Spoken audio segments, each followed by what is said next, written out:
एक गांव में किसान रहता था जिसका नाम मोहन था, जो हमेशा मस्त रहता था। उसके चेहरे पर कभी किसी बात की उदासी नहीं होती और न वह कभी चिंतित दिखता। एक बार गांव में भयंकर तूफान आया। गांव के लोगों की सारी फसलें खराब हो गईं। गांव के सभी लोग बहुत चिंतित हो गए। सब अपनी फसलों को देखकर मायूस हो रहे थे। तब तक सबने देखा कि वो किसान अब भी बहुत खुश था। उसे कोई चिंता नहीं थी। गांव लोगों ने मोहन से पूछा, क्या बात है मोहन, तेरी सारी फसलें खराब हो गई, तुझे अभी भी चिंता नहीं है, तू इतना खुश कैसे है? उसने कहा, इसमें उदास होने वाली क्या बात है? उसने कहा, चिंता छोड़ दो भाई, हमेशा मस्त रहना सीखो, हंसते रहना सीखो। गांव वाले बोले, इसमें भला मस्त रहने जैसा क्या है? कैसे हम मस्त रह सकते हैं? हमारे तो नुकसान हो गया, फसलें खराब हो गई, अब हम क्या खाएंगे, अपना जीविका कैसे चलाएंगे, और इसमें भला हम कैसे मस्त रहे? अब तू ही बता, क्या तुझे कभी किसी बात की चिंता नहीं होती? तू हमेशा खुश कैसे रह लेता है? उसने कहा, अरे भाई चिंता छोड़ो, मस्त रहना सीखो। उसने कहा, ठीक है, लेकिन मस्त रहने के पीछे वजह भी तो होनी चाहिए, हमें तो चिंताएं हो जाती है। उसने कहा, हर चीज की चिंता, जिम्मेदारियों को चिंता। हम बच्चे थोड़े हैं कि हमेशा खुश रहें। 15 साल के बाद उनको भी चिंताएं घेर लेती है। अब तो चिंता ही चिंता है। मेरे बच्चों को पढ़ाई की चिंता है, उनके करियर की चिंता है, उनके फ्यूचर की चिंता है। मुझे उन बच्चों की खाना पीना और बाकी सारी घरेलू चीजों की चिंता है। तो भला इंसान को कैसे खुश रहे? उसने कहा, खुश रहना एक कला है और मस्त रहना अपने आप में यह सोच है। गांव वालों ने बोला, तो क्या तुम हमें ये कला सिखा सकते हो कि हम भी हमेशा खुश और मस्त कैसे रह सकते हैं? उसने कहा, हाँ, मैं तुम्हें एक मजेदार कहानी सुनाता हूं, ध्यान से सुनो। बचपन की बात है। मैं अपने पिता के साथ एक बार जंगल के रास्ते से शहर जा रहा था, क्योंकि हमें फसलों को बेचनी थी। क्योंकि उस समय मेरे पिताजी काफी परेशान रहते थे। घर में बिल्कुल भी धन नहीं बचा था। अब तो फसलों को बेचना ही आखिरी हल था। जंगल जाते जाते शाम हो गई और जंगल में काफी अंधेरा हो गया। रास्ता तो दिख नहीं रहा था। उस दिन भी ऐसे ही आंधी आई थी। तब तक हमारी बैलगाड़ी का पहिया जमीन में धंस गया और हम वहीं फंस गए। पापा ने पहिया बहुत निकालने की कोशिश करी, लेकिन वो निकला ही नहीं। अंत में थक गए, हम हार गए, हमें कोई रास्ता नहीं दिखाई दिया। अब हम भूख प्यास से परेशान होने लगे और हमें डर लगने लगा। मैंने पापा से कहा, पापा मुझे बहुत डर लग रहा है। पापा ने कहा, चिंता की कोई बात नहीं, मैं तेरे साथ हूं, तू क्यों चिंता कर रहा है? लेकिन उनके कहने से मुझे कोई असर नहीं हुआ और मैं डरने लगा, क्योंकि जंगल के बहुत आवाज आ रही थी और वो जंगल बहुत ही वीरान था। पापा ने कहा, डरते नहीं है? काफी प्रयास करने बाद हमने फैसला किया कि आज रात हम यहीं बिताएंगे। सुबह जैसी होती है फिर हम बैलगाड़ी को निकालने की कोशिश करेंगे, फिर देखते हैं क्या कैसे करना है। लेकिन बात सुबह की नहीं थी। बात यह थी कि आखिर अब रात को खाएंगे क्या, क्योंकि हमारे पास जितना भोजन था हमने रास्ते में खत्म कर दिया था। हम दोनों बैठकर कुछ सोच ही रहे थे, तभी एक कुटिया दिखाई दी जिसमें से प्रकाश की रोशनी आ रही थी। पापा ने बोला, तुम यहीं पे रुककर आराम करो, मैं अभी कुछ देखता हूं, शायद कोई मदद के लिए उपाय मिल जाए। पापा फिर चले गए और मैं वहीं पे बैठ के डर के मारे रोने लगा। काफी देर बाद पापा एक महात्मा के साथ आते हुए दिखाई देते हैं। वो महात्मा बड़े ही दिव्य दिख रहे थे। फिर हम तीनों ने मिलके जोर लगाया और बैलगाड़ी का पहिया उस गड्ढे से बाहर निकाल दिया और हमारी बैलगाड़ी बाहर निकल गई। पापा ने उस महात्मा का धन्यवाद किया और हम लोग आगे चल पड़े। उस महात्मा ने हमें कुछ खाने को भी दिया था। मैंने पापा के हाथ में एक कागज देखा। मैंने पूछा, वो क्या है? लेकिन पापा ने उसके बारे में कुछ भी नहीं बताया। अब हम आगे बढ़ चले। पापा ने बताया नहीं कि महात्मा ने हाथों में क्या दिया था।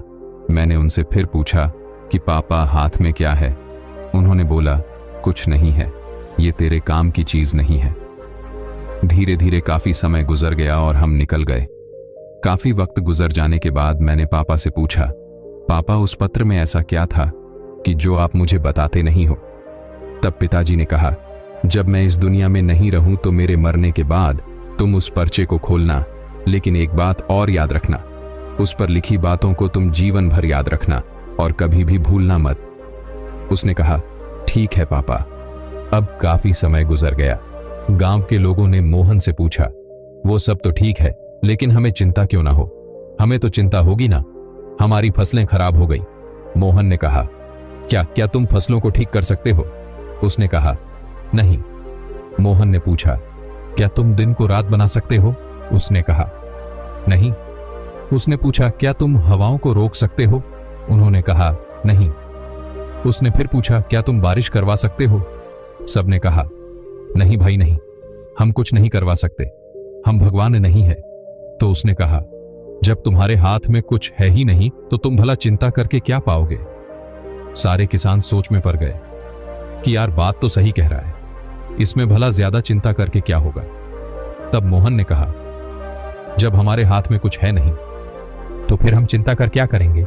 इसीलिए मस्त रहना सीखो और मस्त रहने की आदत डालो, तभी तुम्हारे जीवन में खुशियां आएंगी। तब सब किसान ने कहा, लेकिन उस पत्र में ऐसा क्या लिखा था? क्या तुमने पिता के जाने के बाद उसे खोलकर नहीं देखा?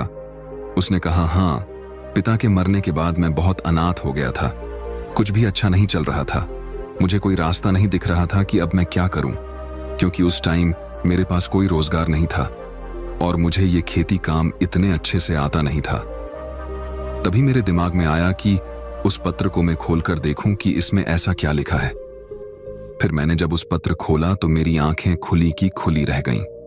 सबने पूछा, ऐसा क्या था उस पर्चे में, हमें भी बताओ। किसान ने कहा, उस पत्र में लिखा था कि ये वक्त भी गुजर जाएगा। मुझे इसका मतलब समझ में नहीं आया और उसका मतलब जानने के लिए मैं उस महात्मा के पास गया तो महात्मा ने बताया, ये समय भी गुजर जाएगा।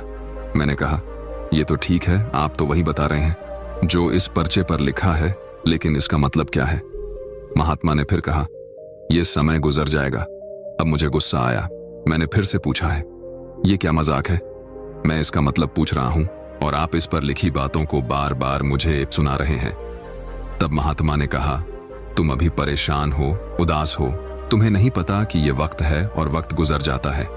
ये हालात ऐसे ही नहीं रहेंगे, कुछ समय बाद सब ठीक हो जाएगा, सब कुछ बदल जाएगा और ये परेशानियों के बादल छंट जाएंगे। इसीलिए इस बातों को याद रखो, ये वक्त गुजर जाएगा, वक्त कभी नहीं रुकता, अच्छा बुरा जैसा भी हो वक्त गुजर जाता है।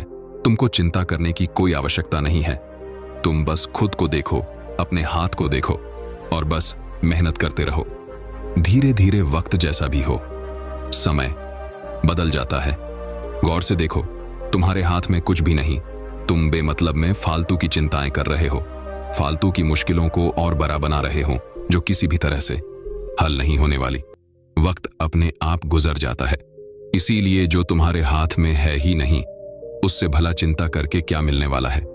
इंसान को चाहिए कि वो सब्र रखें हर वक्त में, हर परिस्थिति में, क्योंकि जिसके पास सब्र नहीं वो कभी भी चैन से जीवन जी ही नहीं सकता। चैन से जीवन जीने के लिए इंसान के अंदर सब्र का होना जरूरी है और सब्र तभी आता है जब इंसान इस बात को याद रखेगा कि वक्त गुजर जाएगा। तब से मेरी जिंदगी बदल गई और मैं इस बातों को जीवन भर के लिए याद करके रख लिया। अब जो कुछ भी होता है मैं चिंता नहीं करता, बस मेहनत करता रहता हूं, कोशिश करता हूं चीजों को ठीक कर सको। लेकिन जो मेरे हाथ में है ही नहीं मैं उसको चिंता करके भला क्या करूं। इसीलिए मैं अब मस्त रहता हूं और लोगों से यही कहता हूं कि मस्त रहो, ज्यादा चिंता मत करो और ज्यादा सोचो मत। जीवन चल रहा है, जीवन गुजर रहा है और जीवन गुजर जाएगा। बाकी अगर ये कहानी आपको अच्छी लगी हो तो इस वीडियो को लाइक करें और ऐसी और कहानी सुनने के लिए डे इंस्पायर्ड यूट्यूब चैनल को सब्सक्राइब करें। तब तक मिलते हैं हम आपसे ऐसी ही एक और प्रेरणादायक कहानी के साथ अगले दिन। धन्यवाद।